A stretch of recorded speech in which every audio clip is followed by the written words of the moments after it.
Well, let's begin here. Before I get started, I should say I have mostly graded the final exam, but not, or excuse me, the midterm exam, but not completely. And so I need one more day for that. So I will finish grading it this afternoon and email it back to you. And then I'll talk about it tomorrow. Right, so let's just do a regular class for today. Right.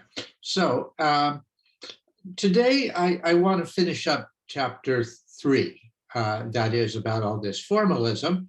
And then after this, we can go on to chapter 4, which is about solving the Schrodinger equation in 3 dimensions. So going back to specific examples of the potential energy and finding the solution. And that'll lead eventually up to the hydrogen atom, which is like the killer app for quantum mechanics.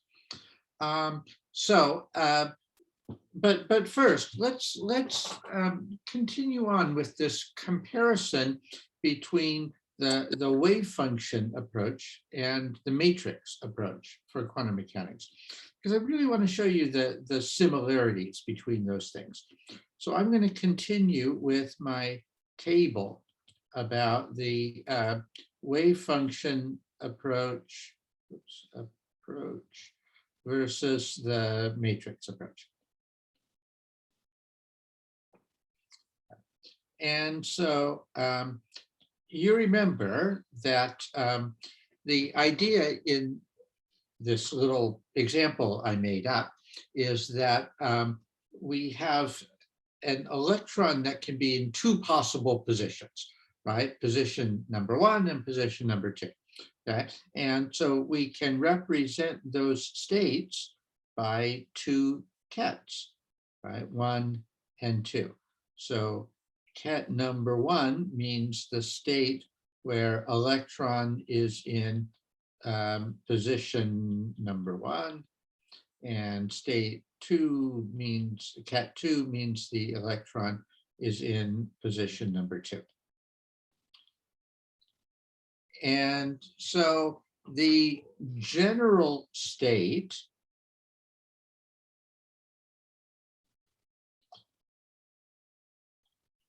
we could write that as a ket psi, which means it's 1 coefficient times ket 1 plus another coefficient times ket 2.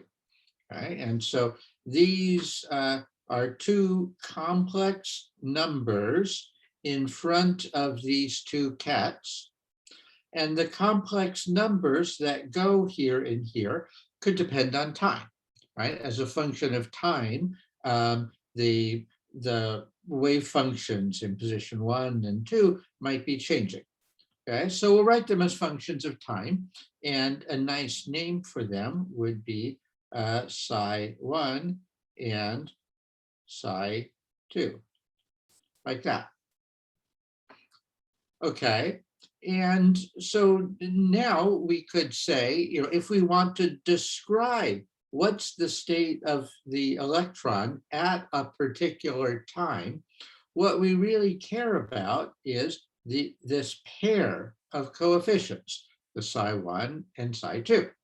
So we can write the pair of coefficients as a column vector. Okay? So we could write this as the column vector psi 1 of t, psi 2 of t, just like that. Okay, and so that's a vector way of writing what is the state of the electron at time t.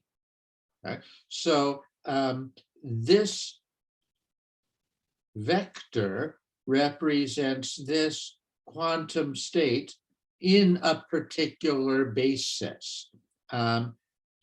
In the basis 1, 2. Okay, and the special thing about this basis is that this is the basis of position eigenstates.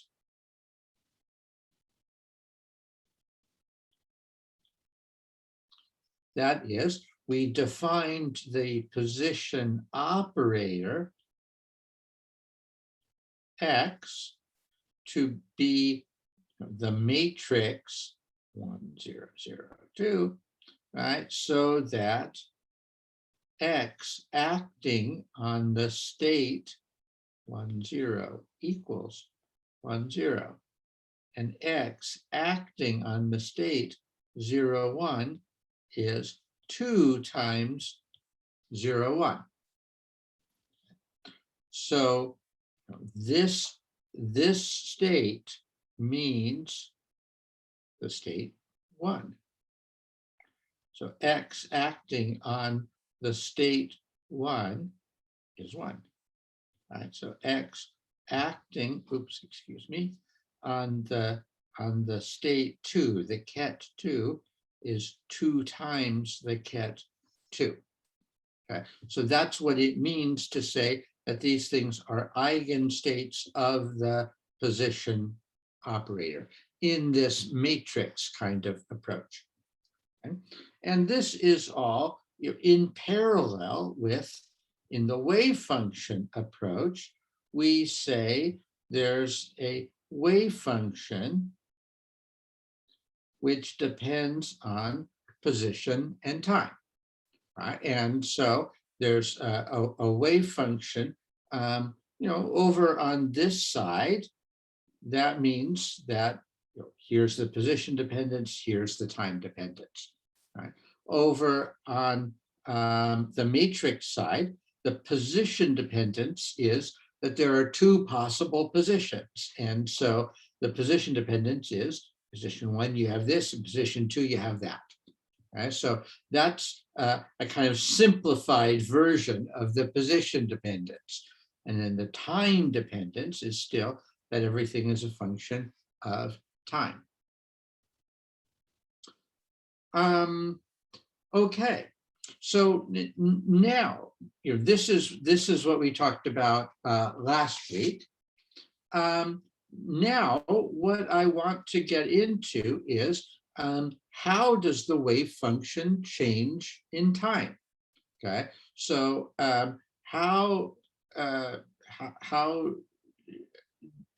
the wave function change as time moves forward? Okay, so for the time dependence, okay, and this is what Schrodinger's equation is all about. Okay? So that's what Schrodinger tells us. How does the wave function change as time goes forward?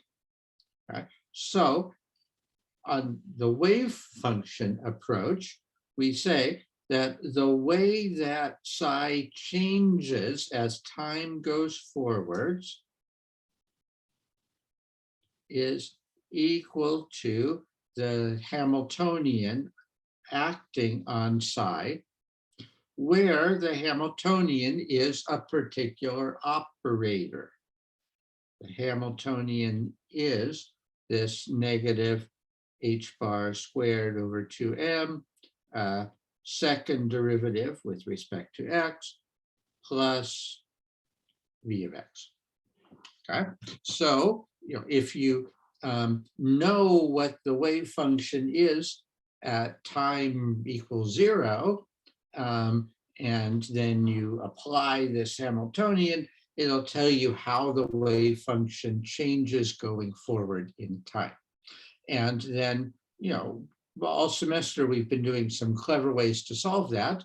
But if you're not so clever, you could put this into software. Right? And there's software that can solve differential equations, more or less approximately. And that would be a mechanical way of getting the solution here. Okay, so now what about in the matrix approach? Okay? In the matrix approach, we want the same kind of equation. It's again that the time derivative of psi is equal to the Hamiltonian acting on psi. So now what does this mean? Okay, so the time derivative of psi means the time derivative of this column vector. Like that, right? And so that is going to be equal to something times the column vector.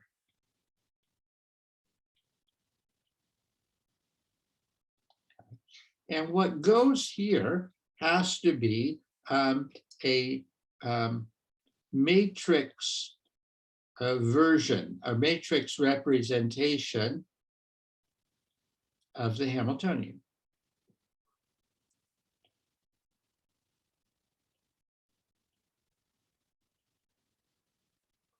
Okay.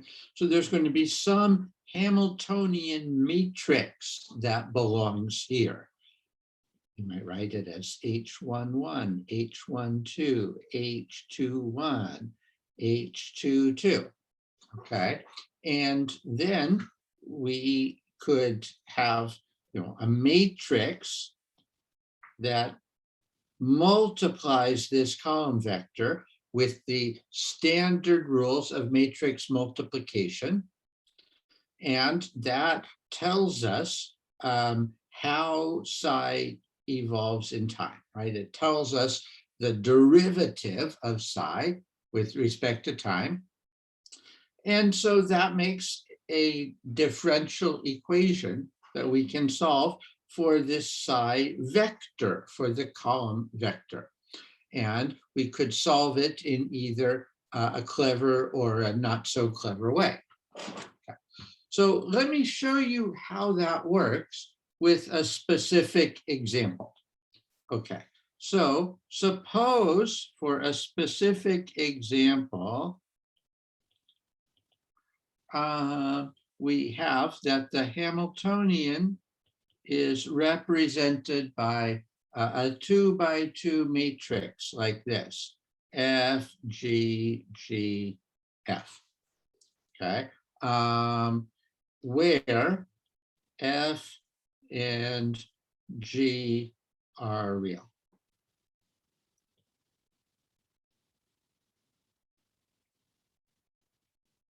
Okay, so this is a real symmetric matrix, right? It's symmetric because what's in the northeast corner matches what's in the southwest corner. Right?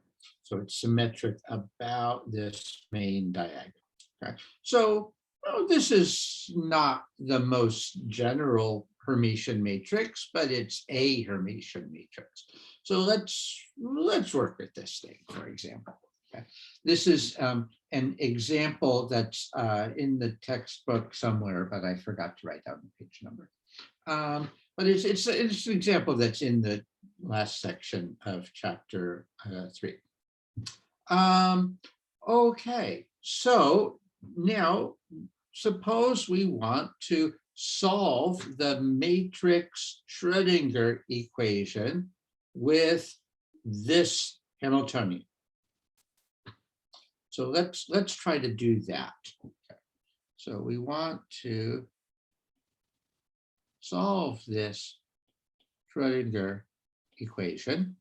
That is that I H bar is the time derivative psi of psi 1 of t, psi 2 of t is equal to a matrix FGGF times psi 1 of t, psi 2 of t. Okay, and I want to show you that this procedure is analogous to what we did before for, whoops, the t is the Hamiltonian acting for the wave function approach. Okay, so you remember the first step when we were working with Schrodinger's equation in the wave function approach is that we look for a special separable solution. Okay, so that meant back when we were doing it before, right, that we look for a solution of the form of psi of x and t is psi of x times phi of t. Okay, we did this earlier in the semester, and we quickly found something about the phi of t. Right? We found that it had to be the exponential of minus I e t over h bar, and that psi has to satisfy h acting on psi of x now equals e times psi of x. Okay, so now let's try the same thing with the matrix approach. Okay, so here let's take a guess that the same thing also works. Okay, so let's guess that the time dependent state psi 1 of t, psi 2 of t is something which depends on the position 1 or 2, so let's call it psi 1, psi 2, times something which depends on time, e to the minus I t over h bar.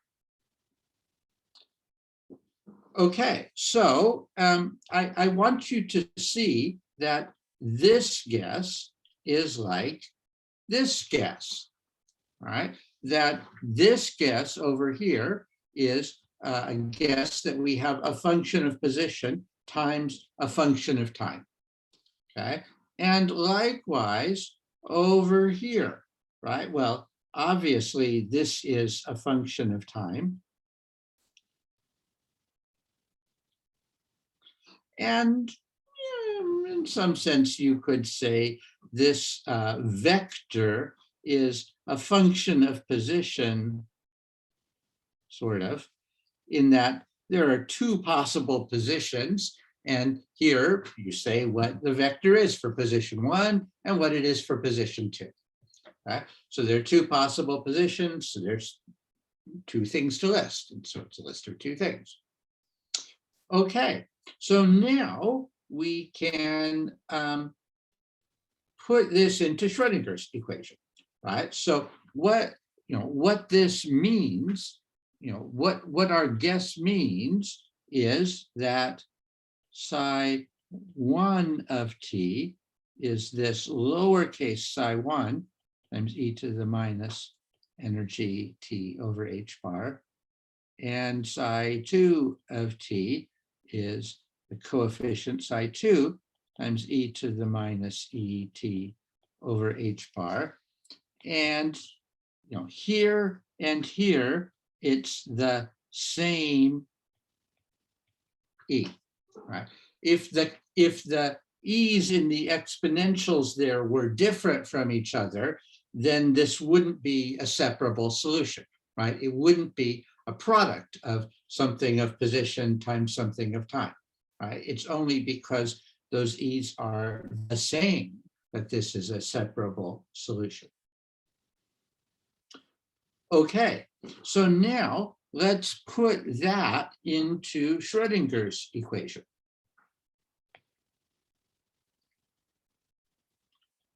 So we'll put this into the matrix Schrodinger equation. Okay, so on the left side, we have I h bar d by dt of psi1 e to the minus I energy t over h bar, psi2 e to the minus I energy t over h bar. And that is supposed to be equal to the Hamiltonian matrix, like this, right, times psi, okay, which is psi1, psi2 times e to the minus I e t over h bar. Okay, now on the left side, let's take the derivatives. What do we get, right? Well, what do we get? Well, we are differentiating with respect to time. You know, it occurs to me this would actually be easier. let me try to rewrite this a little bit more compactly. This would be easier if I kept everything just factorized like this, e to the minus I e t over h bar. Okay, so you know all of this is in parentheses there. Okay, so now if we take the time derivative on the left-hand side, the vector psi1, psi2, right, this vector right here, is constant with respect to time. So it factors out of the time derivative. Okay? So on the left side, we have I h bar psi1, psi2 times the time derivative of the complex exponential. And you know how to take a time derivative of a complex exponential, right? It's the thing that's multiplying the t. So that is minus I energy over h bar times the exponential, gt over h bar. So that equals FGGF, the matrix multiplication with psi1, psi2 times the scalar e to the minus I e t over h bar. Okay, so now this is an algebraic equation, for algebraic vector equation. Okay? So here, now that we've taken this time derivative, we can cancel the exponential factor here with the same exponential factor over there. Okay, and what else? Well, we can cancel the h bar with the h bar. We can cancel the I with the negative I. Okay. What we are left with over on the left side of the equation is just energy times psi1, psi2. Okay. What we are left with on the right side of the equation is the Hamiltonian matrix FGGF, matrix product with psi1, psi2. This now is an eigenvalue equation. Okay, it may look more familiar if I switch what's on the left and right sides.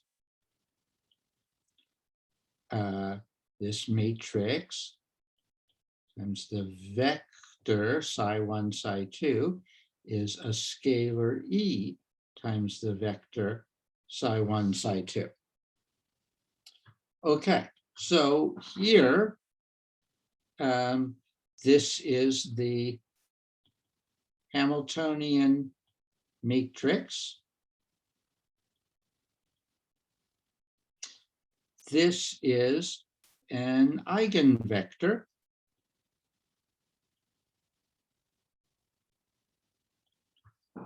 And then E is an eigenvalue.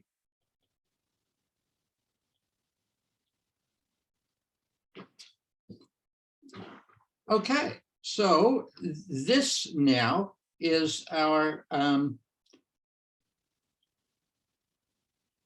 matrix version of the time independent Schrodinger equation.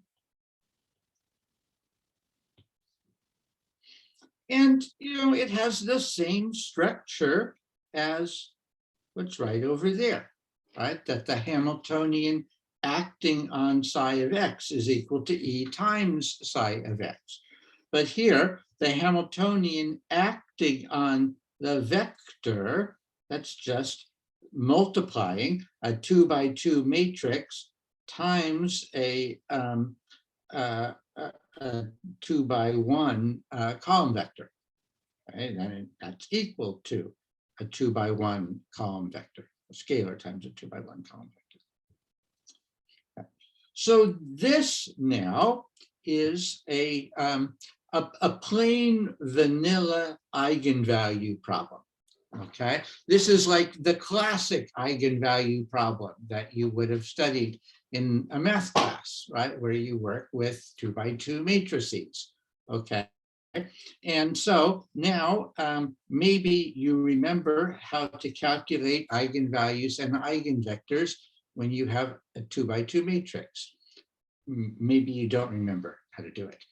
If not, go back to your math professor and ask for your money back, or ask how to calculate the eigenvalues and eigenvectors of this thing. Okay, and so I'll skip to the answer for that. Okay, so the answer is that the eigenvalues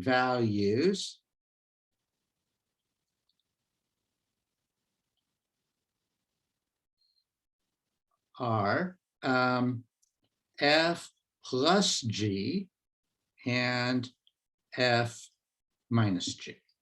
Okay, and you can get that by solving your favorite determinant equation, or you can get that by typing it into Mathematica or other software like that. Okay, and there are 2 eigenvalues too, because it's a 2 by 2 matrix, right? And the number of eigenvalues matches the dimension of the matrix.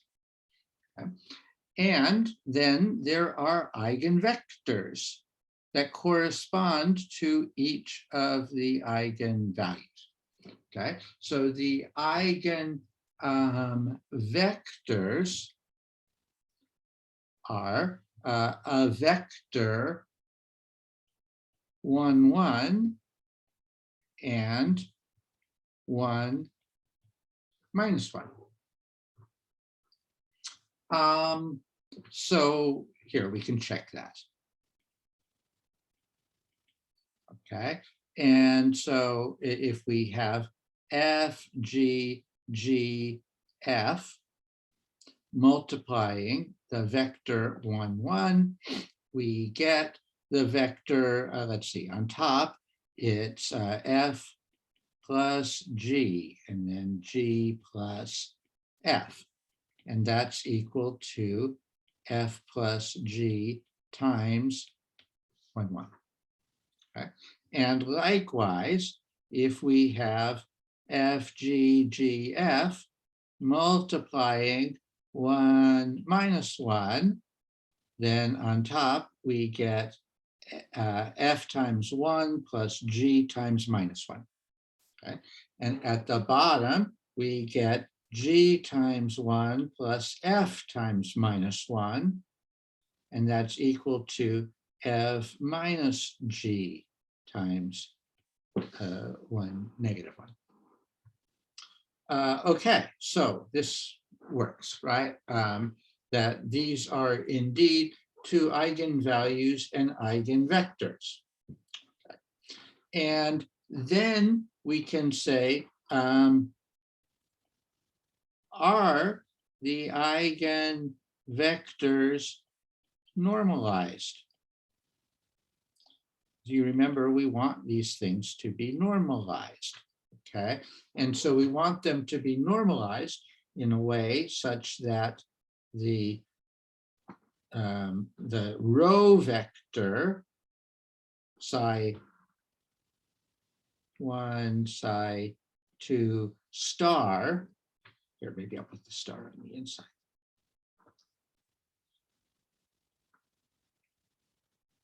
Psi 1, psi 2 equals 1. That's a question mark. Is that true? Let's find out. Okay. Well, here, if we have the first one, I'll write it over there. If we have the first one, that is 1, 1 times 1, 1, like that. Okay. That's 1 times 1 plus 1 times 1. Oh, that's 2. Bummer. It's not normalized. Okay. But we can fix that problem. Okay. We would say normalize it by dividing by root 2. Okay. And so that gives us the eigenvector, the normalized eigenvector is 1 over root 2, 1 over root 2. Okay.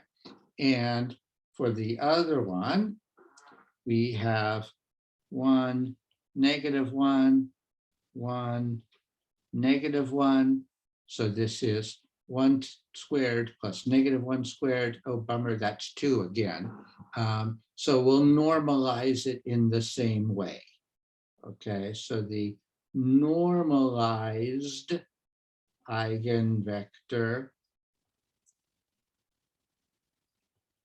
is 1 over root 2, negative 1 over root 2.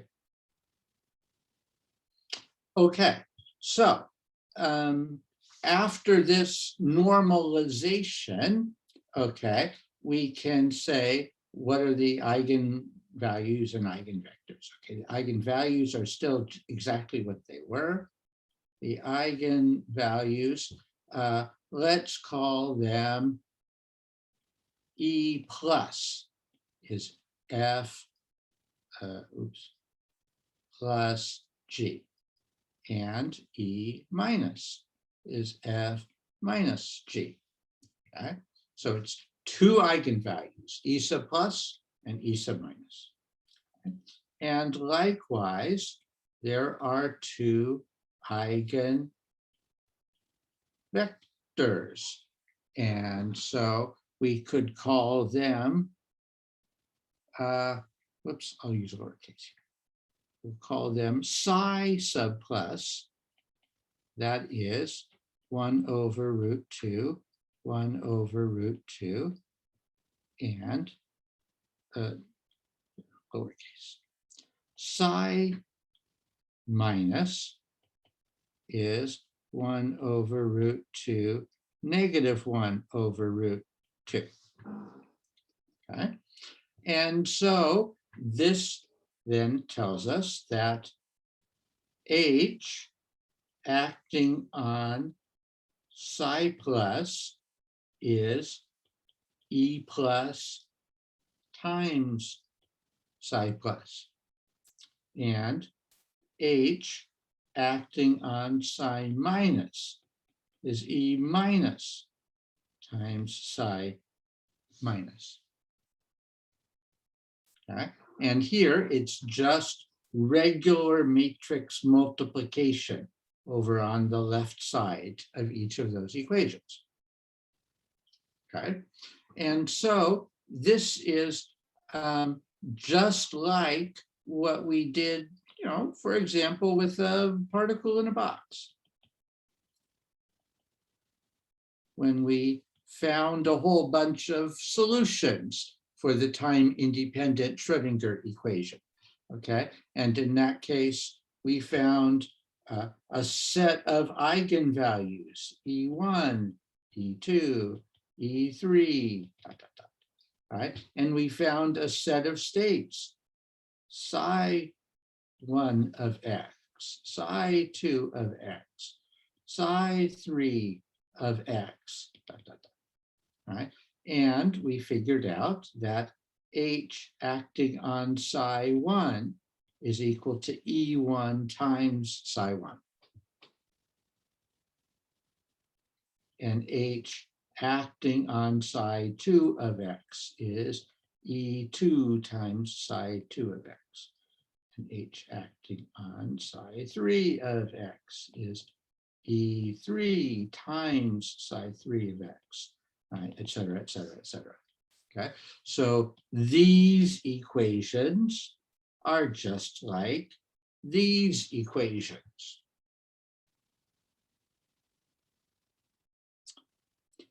So these are the separable solutions. Okay, so I'll say we have found the special separable solutions.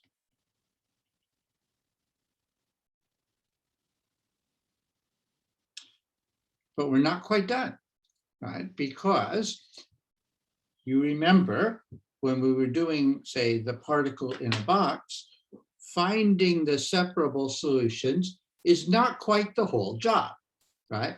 We also want to find the general solution, which is a linear combination, a sum of coefficients times the separable solutions. So when we were doing the particle in a box,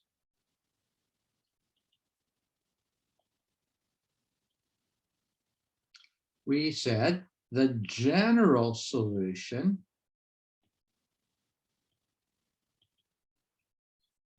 is a sum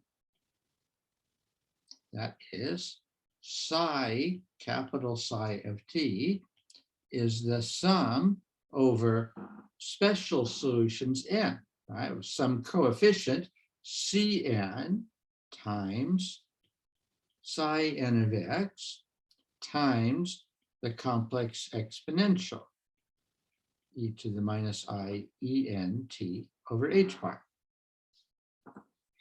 And these coefficients are determined by the initial conditions.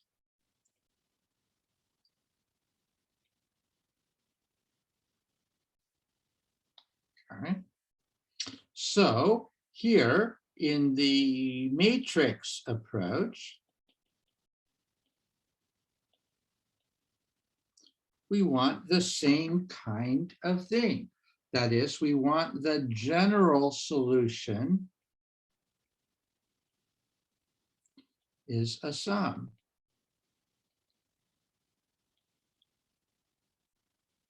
Okay, so a sum of how many things? Well, there are only, in this problem, two, count them, two special solutions. So it's a sum of two things. Right? So it's we could write that the general state psi of t, here, of course, I meant to say x in t, all right, x in t over there, but here it's just the state psi of t has to be one coefficient for the plus solution. So C plus times the state psi plus times the exponential factor e to the minus I e plus t over h bar plus another coefficient c minus times the state psi minus times the exponential of negative I e minus times t over h bar. There are only two terms because there are only two special solutions because the Hamiltonian is a 2 by 2 matrix. Right? If the Hamiltonian were a 3 by 3 matrix, then we'd have three special solutions and a sum of three terms here. So this general solution has two coefficients, c plus, c minus, and these coefficients, you guessed it, they are determined by the initial conditions.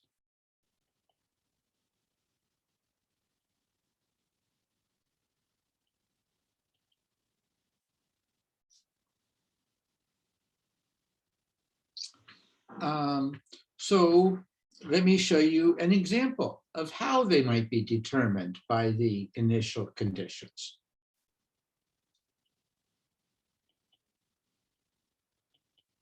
Okay, well, put it on the next slide. Okay, so suppose, here, let's take an initial condition. Okay, so suppose the initial condition is that at time t equals 0, the particle is in position 1. So the initial state is just position 1, like that. Or we could write that as the column vector 1, 0. All right, so let's put that into this equation at time t equals 0. Okay. So at t equals 0, we have psi 0 is equal to c plus times the state,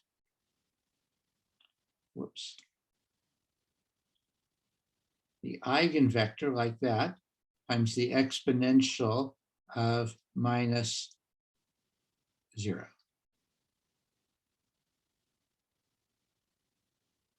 Right, this is the exponential of minus I e plus times 0. Okay. Plus c minus psi 1 e to the negative I e minus times 0 over h bar.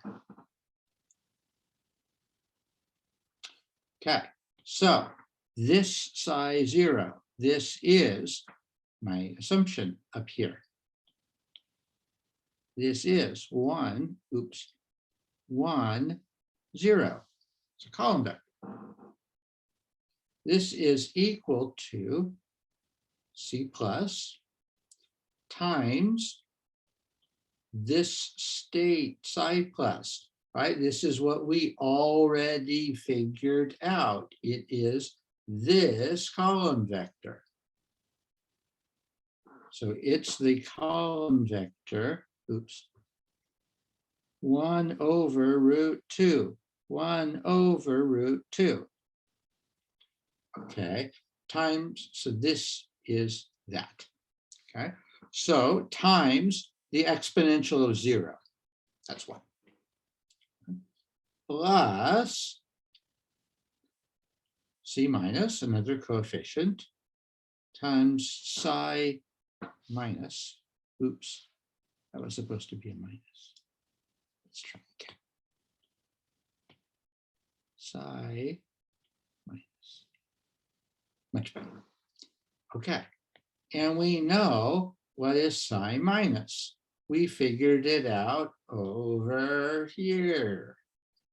It is 1 over root 2, negative 1 over root 2. All right, so 1 over root 2, negative 1 over root 2. Okay, so this is a vector equation to determine the coefficients C plus and C minus. This equation means, the top row everywhere has to be equal. So 1 equals C plus over root 2 plus C minus over root 2.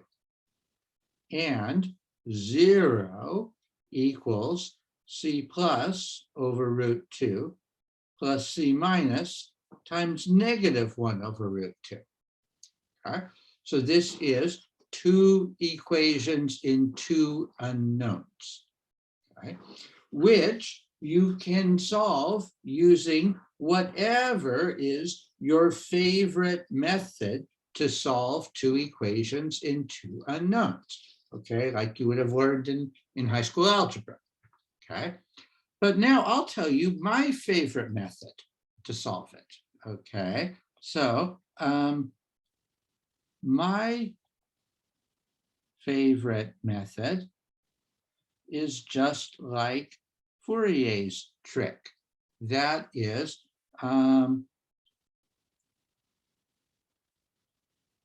multiply both sides by a row vector of 1 over root 2, 1 over root 2. That is the bra corresponding to 1 to the psi plus bra. Okay. So in that case, if we put that row vector on both sides, okay, so what do we get, right? We get 1 over root 2, 1 over root 2 is equal to C plus times 1 over root 2, 1 over root 2 times 1 over root 2, 1 over root 2, plus C minus 1 over root 2, 1 over root 2, 1 over root 2, negative 1 over root 2. Okay, and whoops, I forgot the 1, 0. That's the most important part. What's this? Okay, that's the initial condition. Okay, now let's multiply this out. Okay, so on the left side of the equation, we have 1 over root 2 times 1 plus 1 over root 2 times 0. That is 1 over root 2. Okay, that is equal to C plus times this matrix product. We already know what this matrix product is. It's 1, because that's how we designed this vector to be normalized, right? This is just the normalization of the psi plus vector. So C plus times 1. And then what about over here? 1 over root 2, 1 over root 2 times 1 over root 2, negative 1 over root 2. That is 0, because the states psi plus and psi minus are orthogonal to each other, which is something that we proved in general already, that eigenvectors corresponding to different eigenvalues have to be orthogonal to each other. So this just tells us C plus is 1 over root 2. That's it, okay? So, if we've done all the work to set everything up in terms of an orthonormal set of eigenvectors, that work pays off later in making this initial condition problem easier, okay? And then to get C minus, we do the same kind of thing, okay? So we multiply both sides by, well, I could say the bra psi minus, which means the row vector 1 over root 2 negative 1 over root 2. So that means this row vector times the initial condition 1, 0 is equal to the row vector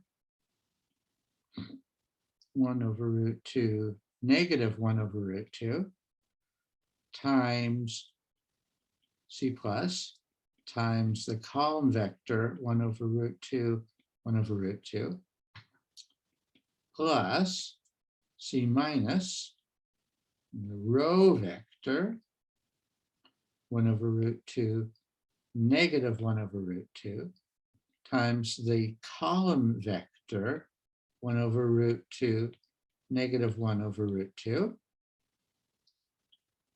Okay. And now this product is 0 because the states psi plus and psi minus are orthogonal to each other. This product is 1 because psi minus is normalized. Right? So the equation is, on the left side, we have 1 over root 2 times 1. So 1 over root 2 equals C plus times 0 plus C minus times 1. Okay. So C minus is also 1 over root 2. So, okay, now we know C plus and C minus are each 1 over root 2 in this example. Okay. So now we really have the solution for this example, okay? And now let me put all the pieces together, okay? And so the solution for this example, that is the state psi of t, is C plus times the state psi 1 times e to the minus I e plus t over h bar plus C minus state psi 2 e to the minus I e minus t over h bar. Okay, so what do we have? C plus is 1 over root 2. Psi 1 is 1 over root 2, 1 over root 2. E plus is f plus g. So negative I, f plus g, t over h bar. Okay, and then plus C minus is 1 over root 2. Psi 2 is 1 over root 2 negative 1 over root 2. Exponential minus I, e minus is f minus g, t over h bar. Okay, let's simplify this stuff.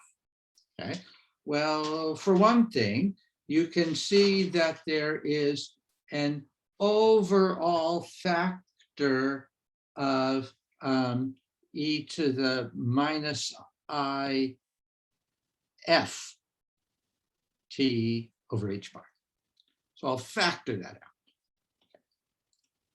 Overall factor of e to the minus I f t over h bar. What's left? Okay, well, here we have a row vector that's a half, right? Because of the root 2's times those root 2's. Right? Times e to the negative I g t over h bar plus a half negative a half e to the plus I g t over h bar. Let's simplify some more. This is e to the minus I f t over h bar. Okay, and on the top, here, this is a column vector. On the top, we have a half e to the negative I g t over h bar plus e to the positive I g t over h bar. Okay. And on the bottom, we have a half e to the negative I g t over h bar minus e to the I g t over h bar. And now we can convert this into sines and cosines, right? This is equal to, well, there's this overall factor of negative I f t over h bar.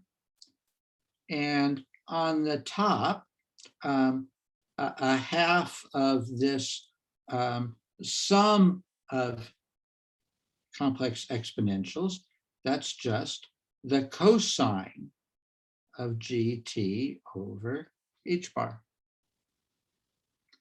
And on the bottom, let's see, this difference of exponentials, the difference of exponentials is negative 2I sine gt over h bar. And if I divide by the 2, I have negative I sine gt over h bar. So that finally is the solution. Okay, so this is the solution for our example, right? That is, it's the cat. It's analogous to a wave function for our example. So this is just like solving for the capital psi of position and time in the wave function things that we have done before. Okay, and now, you can say, well, what can we do with it?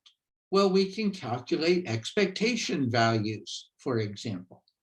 Okay, so, back when we were working with wave functions, one thing to do with a wave function was calculate an expectation value. Okay, and so we would calculate the expectation value of x, the average x is a state, psi x operator, psi, like that. Okay. The same thing works here. Okay, that if we want the expectation value in this state for the position, we need to use an inner product like this. Okay, so in this inner product, in the middle, we put the position operator. You remember that guy from last week. That's this 2 by 2 matrix. 1, 0, 0, 2, right? This is the position operator, like that. Okay?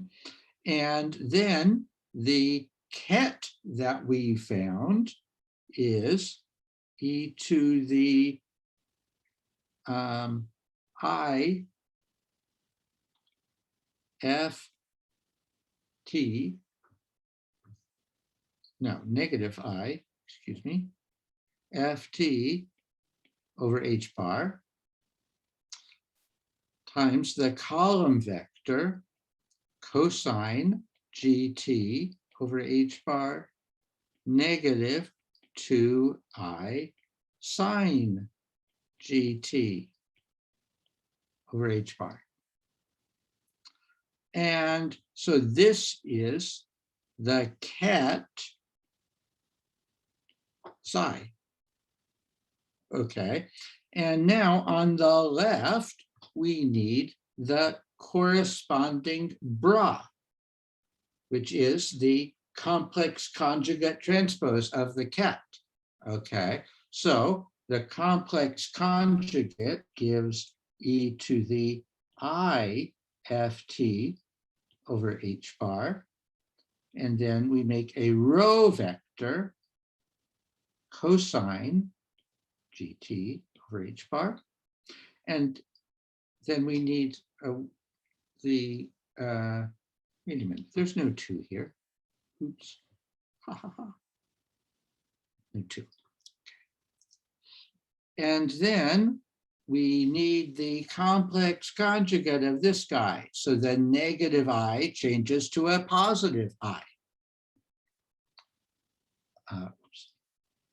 I sine gt over h bar. Okay, now we need to multiply this out, and the answer better be real because it's an expectation value of an observable thing, the position. Okay, so let's do it. Okay, so we're multiplying it out. This scalar factor cancels this scalar factor.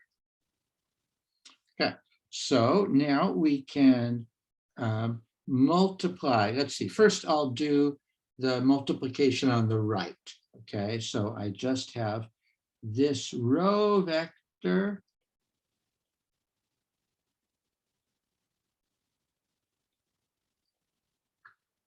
okay, and now I want the matrix times the column vector. So on the top, that's 1 times the cosine plus 0 times this sine. Okay, so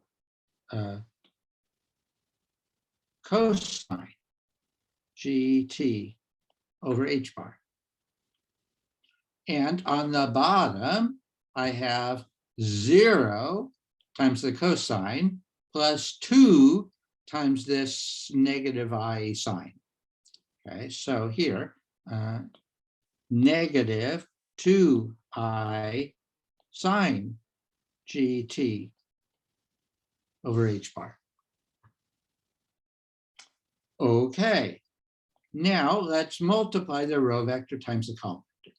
Okay, so that is a cosine squared gt over h bar, and then I times negative 2I. That is a plus 2 sine squared gt over h bar.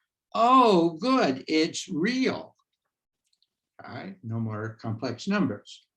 Okay, and because cosine squared plus sine squared is 1, this is 1 plus sine squared gt over h bar.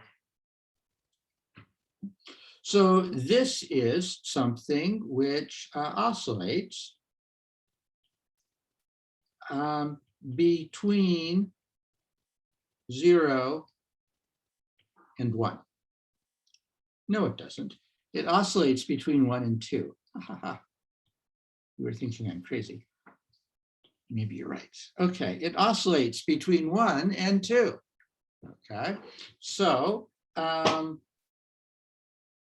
so let's make a movie of it, just like all the other cool Mathematica movies we had earlier in the semester.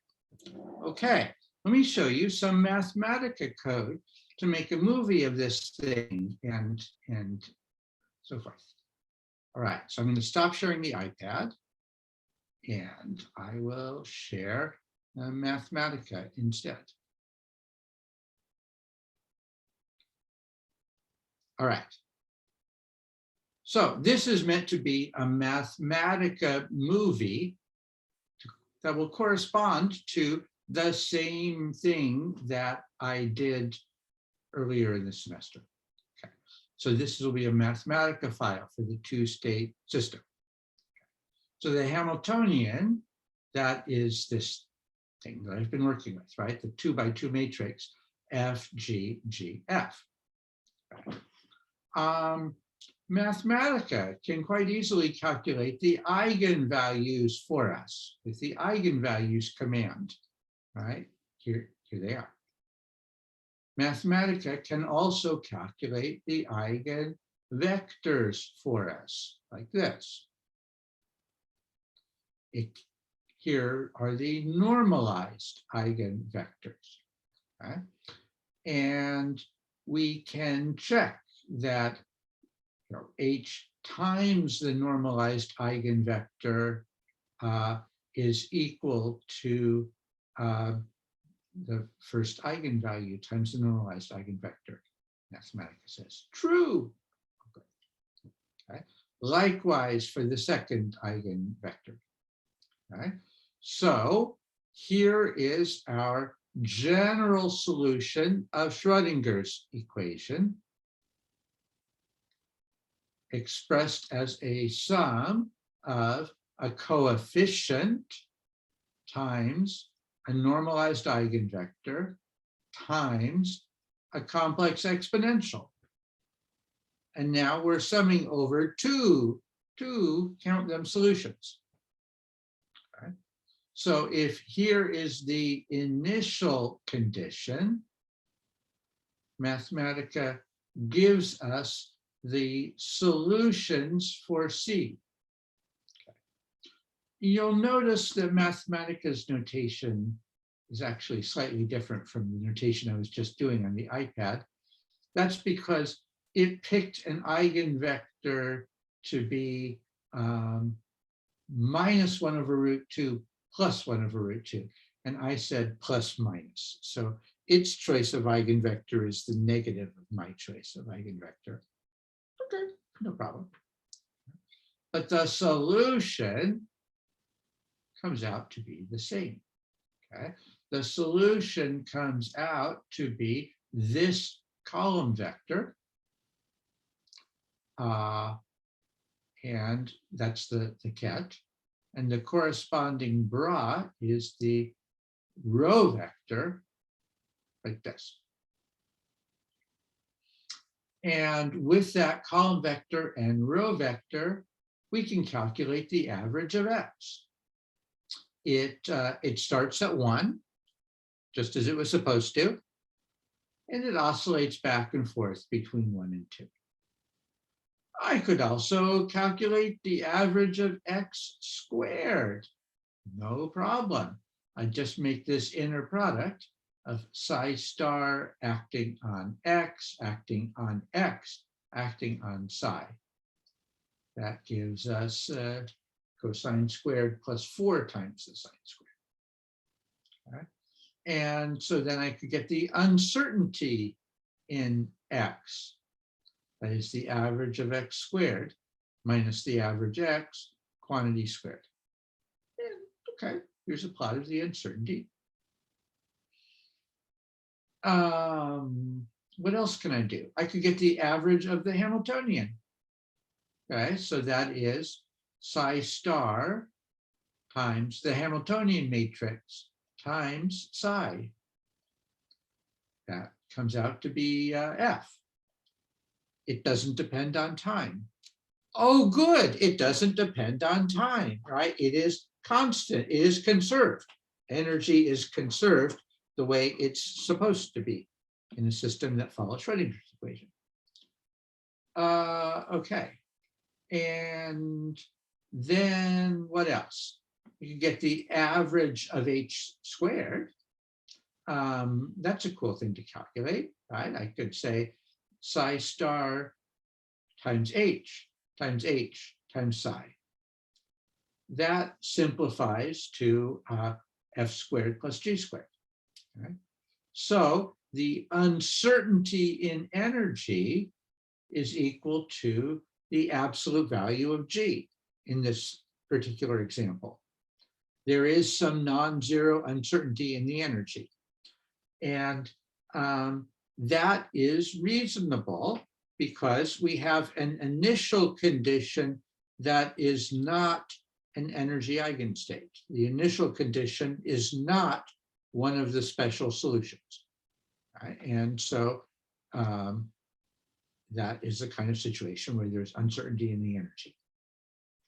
Okay, and then what about probabilities? Okay, so we could say the probability that the particle is in state number one, is in position number one, that is psi star times psi at position one. So that is the cosine squared of gt over h bar. Likewise, the probability that the electron is in position two is psi star times psi at position two. That is the sine squared of gt over h bar. Those probabilities add up to one. Oh, good, they're supposed to. Okay. So if we want to make a movie, well, it's kind of a simple movie, but it's not bad. Here is a bar graph of the probabilities. Okay, so the probabilities are going back and forth between positions 1 and 2. Okay, so that's what it looks like when the probability oscillates back and forth between these two positions in a simple problem like this with two states. Right? If there's two states, all you got is two columns on the bar graph, and one goes up and the other one goes down. Okay?